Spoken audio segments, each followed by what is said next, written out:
For your party overall, now that Trump is in office, we're not seeing the same kind of response that we did in 2017 when he first took office. It seems like Democrats are lost. And tell me if you disagree with that in terms of strategy and what comes next. And, you said that Democrats who attended the inauguration and called Trump a threat to democracy were essentially being hypocritical because why would they go if that's what they really believed?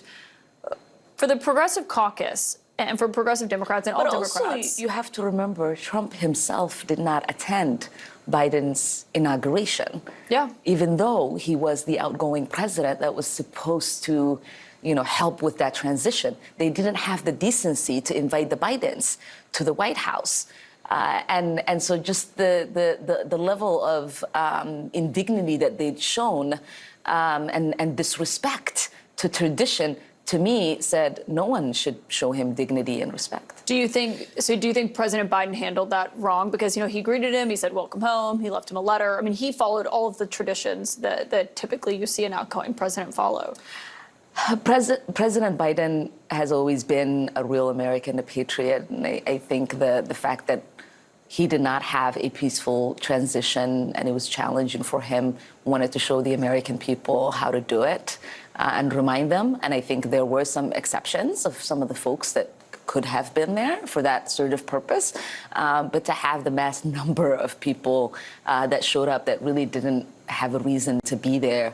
You think more Democrats should have skipped it? Yeah, to me, it sent the wrong message. And what is that message?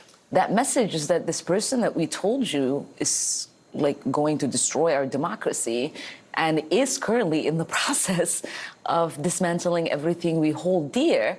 I'm going to sit here and congratulate him and pat him in the back and clap for him. That's not a good message. Do you include President Obama and Secretary Clinton among those people? I just do not understand why they would attend. So what do you want Democrats to do? How do you want your colleagues to handle a second Trump term? We've heard from some people like Dan Goldman of New York saying, not everything's a five-alarm fire, pick your battles. Do you view it that way, or do you think it needs to look more like it did in 2017?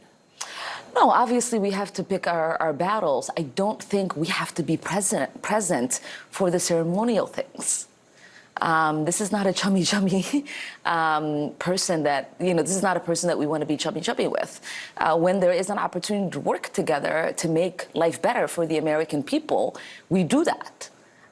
When it is just standing around and clapping, we don't do that because this is not someone we should normalize.